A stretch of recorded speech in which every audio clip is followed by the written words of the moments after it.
Hey, it's Sam, and I'm doing this quick video in anticipation of the upcoming weekend workshop on remedies and spiritual practices and being able to see for yourself what the spiritual practices and tendencies are, and to also be able to see them in astrology charts very systematically. It'll be quite formulaic. It's going to be a workshop where you actually work through these things yourself, like in your chart, so that you can see your tendencies and also be able to help others. And it's going to be very practical based on things from classical yoga. And I've made this sort of roadmap here. As you can see, at the top it says Swadharma and then embodied truth and wisdom. That's really what Swadharma is. It's like the actions and the life that you live and the things you do that connects with your true nature. But that's at the end of the line. That's once we cross the finish line and we're established in our dharmic truth and power, and we reach that spiritual destination. And it says you arrive at a place where you have a daily sadhana and practice that you love, that connects you to the work you want to do and the people you want to do it with. So this is really what we're all kind of looking for, where we're, day to day, the work and the duties and responsibilities we have are in alignment with who we are, and we're doing it with the people we want to do it with, and we're making a difference. So, but that comes after analyzing all of this down here. As you can see, we start with the ascendant, which is our identity and the sort of non-negotiables of our deepest core nature. We need to establish what that is. Again, and these things become certain actions based on the ruler, the element, the guna, and other things. And that's based on that core nature of who you are as a unique being in this lifetime, how you've incarnated. You need to understand that first, because if you start compromising on that, trying to get along with everybody, and you don't even know that first, you're already going to be lost. So the way you analyze that first is the first most important thing. This is how we get out of alignment and wind up not being in alignment with our swadharma, but we wind up living someone else's truth or a life that we thought would get us connection or something else through the ego rather than our truthful self. So we have to understand those qualities. Then we have to examine. We examine the connections of that ruling planet and other factors to see that instinctive truth and how those actions are being expressed. We also have to look at other chart factors, like maybe we have a rising sign that's over here, but then we have like 5 planets in another sign. Okay, what's that doing? So we have to then examine each chart and those other factors. But key to that is where the ruling planet goes, what the dignity is of that, and other factors influencing that core identity. So then we examine those things in the chart, and then we have to look at the moon, because the moon is our feelings, and everything we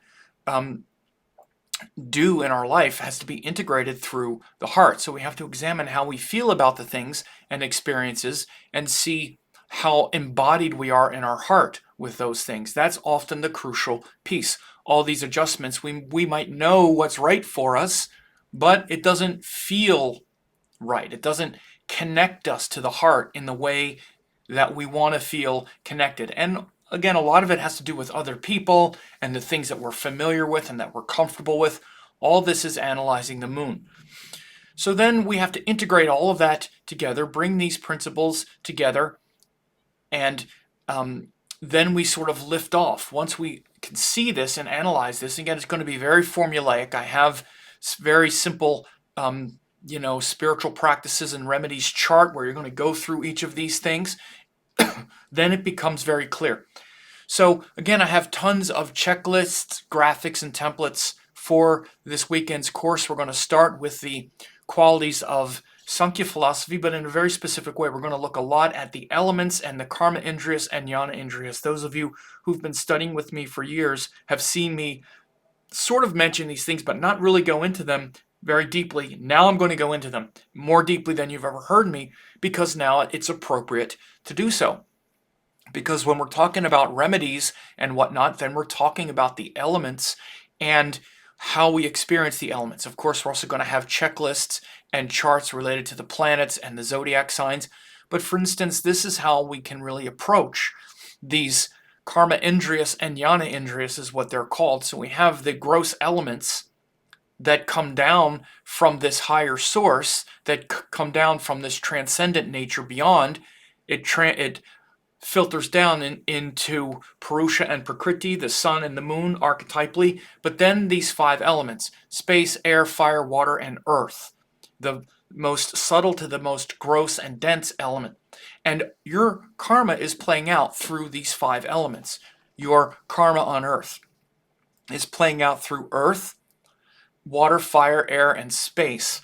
Now, those are the gross elements, what are called the Pancha Mahabhutas, but then there are what are called karma injurious and jnana injurious. Karma means the thing that brings the knowledge of the element, and karma is the thing you do once you get knowledge of the element. So the jnana indriya is the thing that gives you knowledge of the element, and the karma indriya is the action you take once you get knowledge of it. Again, these are the things I'm going to explain, but you can see the chart laid out here. And you should understand all Ayurvedic remedies are ways to interact with the elements, and the Vedic astrology remedies as well. For example, earth is related to smell and, the nose, and this is why things like aromatherapy, it is a therapy, and it's related to the element of earth. Water is related to food and the sense of taste. Of course, we experience it through the tongue, and then we procreate through the sexual organs to create new life. But certain types of food, and in fact all food, is related to the element of water. So all therapy that comes through food, like diet and herbs and eating the right food, is healing the water element. Okay? Fire has to do with sight, and we get knowledge of the fire through the eyes, and then we take action on fire through the feet. But things like gem therapy, right, like the gemstones and the colors, color therapy is related to fire. It's healing the fire element, healing and balancing the fire element. So again, we're going to go through all of these things, specifically what they are and why they work in this way. So this is why first we need to understand these indriyas. Air is related to touch. Now we get knowledge of the air through the skin, and we act upon the air through the hands. We feel something, and then we want to reach out and move it around ourselves, because again, air is also that movement. Air is related to all kinds of touch and healing touch, which could be things like massage, oil, even things like sexuality and sacred touch. Again, there's a very healing, nurturing touch. This is why touch is so healing, right? Some people can only, every time they touch, it's very sexual because it's not very grounded in them. But healing, gentle touch, massage heals the element of air and again, when it's deranged, it creates vata. We're going to talk about these things as well. When fire is deranged, it creates pitta. So again, we need to harmonize these elements, and that's what all the remedies are for. And then space is the final one. Space doesn't have the physical karma, but it's literally the space. Notice all the space in the room you're in. It's not a physical thing, but it's the space between them. And there's more space than there is anything else. And space has to do with sound and has to do with speech. And this is why mantra is what heals space. And the reason why mantra is so powerful is because when you orient space and you heal the space, it's called the akash, then the space heals the air balances the fire balances the water, and the water balances the earth. That's why mantra is so powerful, because it orients all the elements underneath. Air is the most subtle. So it also means that the easiest ones to appease are the grossest. Earth is the easiest, then water, then fire, then air, then space. So again, you also need the body to be still, you need the emotions to be still, you need the mind to be concentrated, and you need to be not moving in your mind in order for there to be stillness and space, in order for there to be meditation. That's why mantra leads to meditation. Meditation just means that there's space, not thought. We're often at this realm of thought, and air is a bunch of ideas, and then needs to be elevated and pushed up into space. That's what mantra does. So again, this is a very quick explanation, but this is what we're going to go into over the weekend so that you understand. Again, people want to know about remedies and what you do and how to fix it. We don't even know what it is we're fixing. what, I had some people saying, I want a mantra, I want this, I want this thing. We don't even know why we want it. We just think we want it. It's some idea we have. So we have to know how we're made first. So you're going to see that this is how your karma is made, right? And by the way, you can also see that it comes down from space as a which is even before thought. Then you have a thought about something. Then you actually do it, which is fire. Then you have a feeling about what you did. And then it becomes a solid foundation in your life, which is earth. So these elements are on every level how our karma is playing out. All right. And as I said, we have this checklist that we're going to go through and sensibly organize all of these things. I have a couple charts here, Will Smith and Jada Pinkett. We have some good birth times for these people. And so we can look and, we've seen their public lives. Just separately, we can see Will Smith was Taurus. Okay. Taurus is ruled by Venus. And it has an innate nature, right? And that ruling planet of Venus goes into the sixth house. Sixth house has a certain quality, right? And it's also joined the moon and it's joined Mercury. So again, his ruling planet Venus is in the sixth house in the sign of Libra. It's also with the moon. So again, there'll be an alignment between who he is and how he feels. So again, you could say this. But it's in the sixth house as well, which has a specific energy and a specific quality. It has a certain dignity. So again, these are the things we would evaluate. So again, if we look, I have a general kind of framework here. This is just a way to start to approach. As you see, I'm getting it finished. But the way to approach, for example, Taurus, one of the paths, and again, I'm going to be talking about the 4 classical paths of yoga as well, so you're going to learn that. But Taurus is mainly oriented toward karma yoga. The innate nature is one of support, cooperation, elevation of desire. This is what they're trying to do. Solid but not stuck. Again, to be solid but not stuck in things. To enjoy things but to not indulge. And to elevate toward dharma, not desire. So again, that's his deeper nature. He's got all these planets that go to Libra, which actually also has to do with karma yoga as well. And it's also intelligent and has to do with change in relationships, an intelligent type of change in relationships where we're not just changing, but it's an intelligent change. Communication, service in relationships, sacred beauty, transcend desire, and possessiveness. So these are just a couple keywords even for these 2 important signs for Will Smith, for example. And we also see that his moon is there. So again, we would be able to take this and then as we fill out a sheet like this, be able to analyze. He also has a stellium, 3 or more planets are in the sign of Libra. So there's going to be a lot of Libra energy here with him, even though his ascendant is Taurus. So his deeper nature is that Taurus, which is that practical, earthy quality. But he has to be careful to not get stuck in that, right? So again, what are the actions that, what are the basic sort of like day-to-day practices that he should be doing, and how should he be elevating? And again, a lot of it for him would be around Venus themes. And as you can see, it's not actually on this chart, but I have all these remedies for each of the planets and the practices and the mantras and whatnot. His for Venus would be the most important. And then throughout our life, we then also move into different dasha cycles, and there are different periods. Right now he's in a Venus Sun Jupiter cycle. Venus Sun Jupiter is what he was in when he just had the very public display with the sort of meltdown a half hour before he won the Academy Award from heaven and hell in a half an hour, right? So again, he was in Venus Sun Jupiter. So again, we're going to go over some rules of what makes karmas ripen as well. And Sun Jupiter are activating this 4th house, which has to do with, a lot of emotions. And it's Sun Jupiter. So again, Jupiter gives a lot of, fulfillment of our sort of desires and gives luck. But it's also a difficult planet for a Taurus person. So you would expect things to be sort of destructive. And but it's going to set him off on very Sun, Jupiter, and Leo type of energies.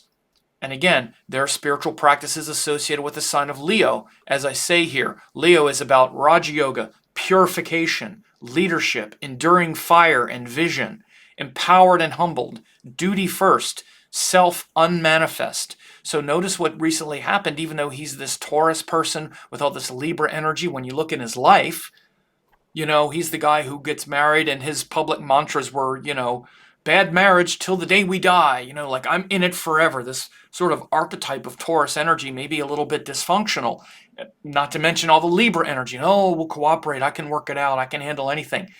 But he goes into that specific dasha cycle, and all of a sudden, a whole different thing comes out. Venus, Sun, Jupiter. What happened after that big blow up? He went to India. He's sort of disappeared. He's now getting into this what? Purification, transcendent self, beyond all that relationship self. So again, what I'm showing you here is there would be an enduring set of practices that he should be doing as a Taurus person with his ruling planet and his moon in Libra. Again, I'm going over this very quickly, but you can get the concept. Those kinds of practices, that sort of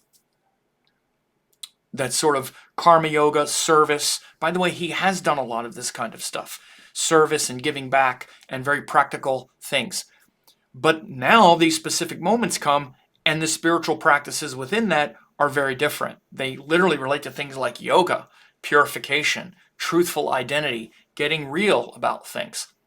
So again, this is a very quick composite overview of like this sort of remedies chart matrix worksheet that you'd be filling out. Jada Pinkett, again, very interesting. She's Scorpio, so it's a very different sign. Scorpio winds up being this person who is about bhakti yoga because it's devotional, it's emotional, but the emotional courage and transformation, anger or discipline, concentrating power, strength, emotional and practical, and protective. So again, that's sort of the deeper nature of Scorpio, is to feel those emotions very deeply and navigate that sort of transformation, right? And so again, she's also got Jupiter in the first house, which is another very important conditioning factor. Any planets in the first house, again, which means she needs to be devoted to spiritual teachings, higher gurus, higher wisdom. This is going to also be a core part of her dharmic nature. And again, one of the things that's happened with her, she just switched and went into the Jupiter cycle a couple years ago. She really started to get a lot more fame at that time, but it's very Jupiterian now. Her red table talks and all have really catapulted her as being much more of a leader than she's ever been, and a higher guide, which again is this very powerful Jupiter that she has. But again, with her, though, her ruling planet goes into the third house, which is about communication, courage, finding new ways of doing things. It could be argumentative and challenging. This is why she was in rock bands and all these other kinds of things, self-expression, communication, even the red table. But just think about that red table, red, Mars. Very strange, right? But so now her red table talks are a big thing, even more than they've ever been now. But again, the enduring practices that the Scorpio person should have revolve around these core qualities of bhakti, devotion, but it's going to be a very different type of bhakti and devotion because it's ruled by Mars, because it's a fixed sign, because it's a tamasic sign. Very different than, for example, the bhakti and the devotion of Cancer, which is ruled by the moon, or Pisces, which is ruled by Jupiter, right? Again, so these things are very specific. And you have to trace this thread. I'm going very quickly, but you'll see what the person will wind up doing. And with her, like we just did with Will Smith, his ruling planet went into Libra with the moon and with Venus. So he's this Taurus person, but because then he has all this Libra energy, he's just like relationship, relationship, relationship, and really giving himself over to that. With her ruling planet, Mars, is in the third house, which is self-expression, communication, again, rock bands, red table talks, like I have something to say. My, frankly, ego, not in a bad way, but my individuality, right? So that's kind of how she's going to express that. And it can be difficult at times, but it's also, powerful, which it's actually beneficial for Scorpio to be doing that and to get out of their insular world. So again, going over this very quickly, but this is how you trace the thread of what a person should be doing, what the core essence is of their practices, what they wind up doing. Again, one of the things that really confuses it is it's joined Rahu for her, right? This is what made it like these rock bands and this other kind of stuff, hip hop music, or even exploring her desires in ways that are maybe not what she really, really needs to be doing. But then how to get back to that core essence of the person's nature. So again, I went over this very quickly, but these are the types of things that we're going to be doing. I'm getting these things finished now as I'm recording this in the middle of the week. And this is just a couple quick examples of people that we've seen lately. And again, this is going to get fleshed out completely. It's not totally finished yet. I'm still getting it done. But again, the core is already there. We're going to start with understanding these elements. We're going to understand how they relate also to Ayurvedic doshas and also the master essences, because it's not just about Pitta, but Pitta is a deranged form of what's called Tejas, or sacred fire. It's not just Vata, which is the deranged form of air, but Vata is the deranged form of prana. So again, we're gonna learn these things very skillfully. Then we're going to apply them to the zodiac. This is one chart. I have another one like this as well that is also talking about a different aspect. I also have ones on the astrology houses and how they relate to this process as well. So by the end, you will be able to, you'll get all these checklists, graphics, and templates, and also have this very sensible roadmap worked out for you. And you'll fill out like a worksheet like this, and you'll understand the practices that you should be doing, and then how to adjust at different times as well, like we just showed you, so that you get up here. So you're expressing your dharmic truth and power, and literally living like your svadharma, which is that embodied truth and wisdom. So anyway, I definitely recommend people register for this. It's not that expensive, for God's sake. It's about 15 hours of class material once you consider the bonus classes. I also have a bonus Q&A with Mas Vidal on June 19th, which is going to be really special. I haven't even talked that much about it during this launch phase, but that's going to be really special. And again, it's only $47, ridiculously low price. People that see me do this are like, are you crazy? It's like, yeah, I want to get a lot of people in it.